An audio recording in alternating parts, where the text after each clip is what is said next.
આજથી 7 દિવસ અંબાજીમાં જય અંબેના નાદ ગુંજી ઉઠશે અને ત્યારે ખાસ વાત કરીએ આજથી 7 દિવસ ભાદરવી પૂનમનો જે મહામેળો છે તે યોજાઈ રહ્યો છે।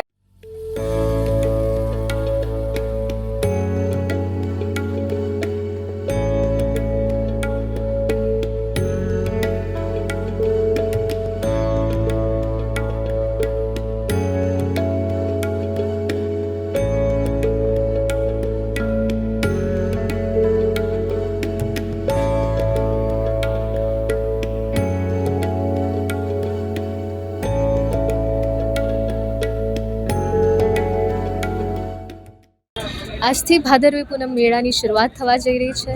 લાખો યાત્રિકો આજે બનાસકાંઠામાં આવશે, માતાજીના દર્શન કરશે, માતાજીને બોલાવશે, તેમની પૂજા અર્ચના કરશે અને ત્યારે ઘણા પદયાત્રીઓ અહીંથી પસાર થતા હોય છે અને ત્યારે ખૂબ એવા સેવાભાવી કેમ્પ પણ અહીંયા લગાવવામાં આવે છે। ઘણા લોકોની નિસ્વાર્થ ભાવે સેવા પણ કરવામાં આવે છે અને એવું જ એક કેમ્પ અહીંયા પણ ઉપસ્થિત છે, તેમની સાથે પણ આપણે વાત કરીશું। અહીંયા જે લોકો ઉપસ્થિત છે તેમની સાથે વાત કરીશું।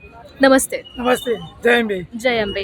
અમે અસ્માપુરા 10-11 વર્ષથી જય અંબે સેવા કેમ્પ વધીએ છીએ। અમારા રાજપૂત યુવા સંગઠન તેમજ સર્વ ભાઈઓ વડીલો બધા અહીંયા સેવા 11 વર્ષથી કામ કરીએ છીએ। ચા, કોફી, પૌવા, લીંબુ શરબત, અલગ અલગ નાસ્તો, તેમજ ઊંઘવાની સગવડ, આરામ કરવાની સગવડ, બધી જ પૂરી સેવા અમે ગામ લોકો આવી અસ્માપુરા ગામ। કેટલા લોકો અહીંયા આવતા હોય છે? અહીંયાથી પગપાળાના બહુ ઘણા લોકો ચાલતા હોય છે। હજારો લોકોની ભક્તિ હોય છે અને અમે ચા પાણી સેવા આપવા કે બધી સેવાઓ અમે કરતા હોઈએ છીએ। 24 કલાક સેવા ચાલુ હોય છે। ચા પાણી નાસ્તોની ફૂલ સેવા હોય છે।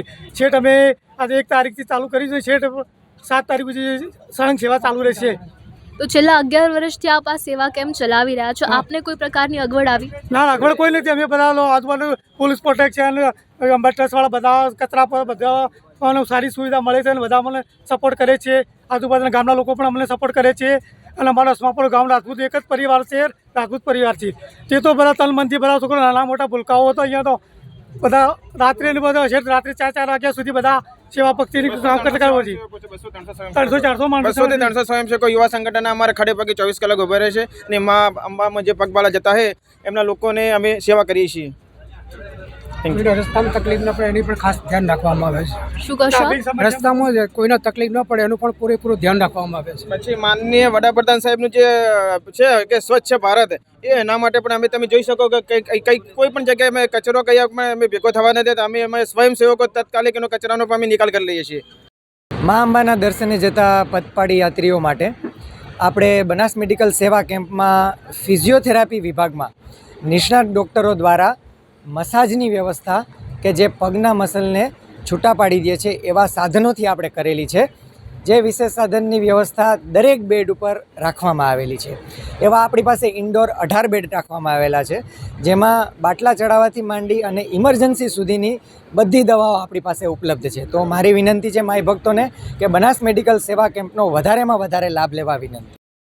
બનાસ ડેરી તેમજ બનાસ મેડિકલ કોલેજના સહયોગથી મા અંબાના દર્શને જતા પદયાત્રીઓ માટે આપણે વિવિધ પ્રકારની દવાઓની વ્યવસ્થા ગોઠવેલી છે, જેમાં સામાન્ય દવાઓ, દુખાવાની દવાઓથી માંડી ઝાડા, ઉલટી, માથાનો દુખાવો, પગનો દુખાવો, સાંધાનો દુખાવો તેમજ એન્ટીબાયોટિકની બી વ્યવસ્થા આપણે રાખેલી છે। બનાસ સિવિલ જનરલ હોસ્પિટલ પાલનપુરના અલગ અલગ વિભાગોના ડૉક્ટરો દ્વારા માય ભક્તોને વિવિધ રોગોની સારવાર બનાસ મેડિકલ સેવા કેમ્પમાં આપવામાં આવે છે, જેમાં જનરલ સર્જરી વિભાગ, મેડિસિન વિભાગ, છાતીના રોગોનો વિભાગ, બાળકોનો વિભાગ તેમજ સ્ત્રીરોગ વિભાગના ડૉક્ટરો બી આ સેવામાં સામેલ થયા છે। આજે સમગ્ર ગુજરાતમાંથી માઈ ભક્તો અંબાજી પહોંચશે અને ત્યારે ના માત્ર ગુજરાત, દેશ વિદેશમાંથી પણ માઈ ભક્તો અંબાજી પહોંચવા માટે નીકળી ગયા છે અને ત્યારે ડીસાનું એક સંઘ છે તે આપણી સાથે અત્યારે ઉપસ્થિત છે, તેમની સાથે સીધી વાત કરીશું। જય અંબે। જય અંબે, જય અંબે। આપ કેટલા વર્ષથી અહીંયા આવી રહ્યા છો? શ્રી શક્તિ ગ્રુપ આનંદ પ્રકાશ મિત્ર મંડળ છેલ્લા 18મું વર્ષ સંઘ સાથેનું છે। આ સંઘમાં 300થી પણ વધુ યાત્રાળુઓ જોડાયેલા છે। આ સંઘનો મુખ્ય હેતુ છે જે એકલ દોકલ માનતાવાળા ના જઈ શકતા હોય એમને મેઇન અમે લઈ જઈએ છીએ અને દર સાલ માતાજીના ગુણગાન ગાતા જઈએ છીએ અને નવરાત્રિમાં માને આપણા ઓગણે ચાચર ચોકમાં આવે એનું આમંત્રણ આપવા જઈએ છીએ।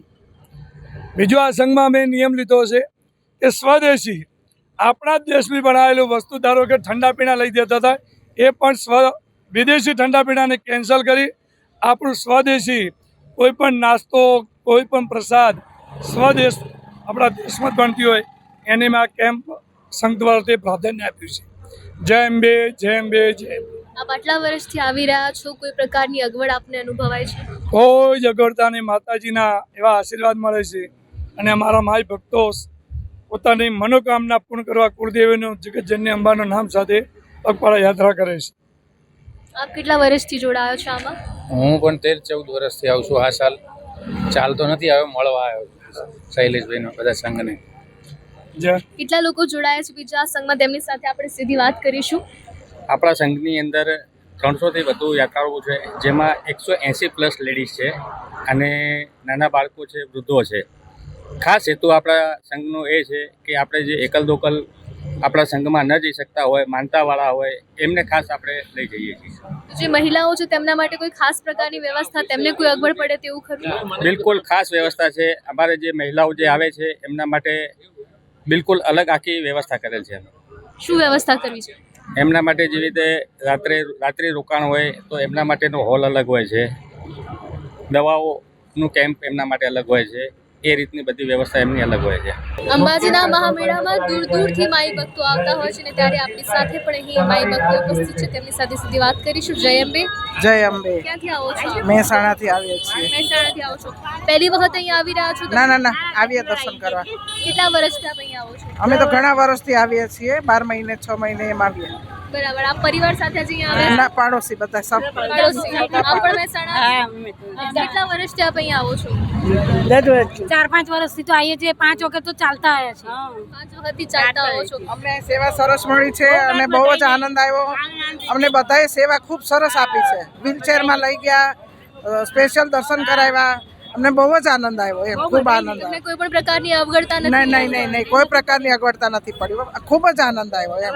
માતાજીએ બધાને સુખી રાખે એવા અમારા આશીર્વાદ. ત્યારે આ ભાદરવી પૂનમના જે મહામેળો છે, એક મહત્વનો પર્વ કહી શકાય, ત્યારે તેની એક એક માહિતી જોવા માટે, સમજવા માટે, જાણકારી માટે આપ ચોક્કસથી જોતા રહેશો રખેવાળ.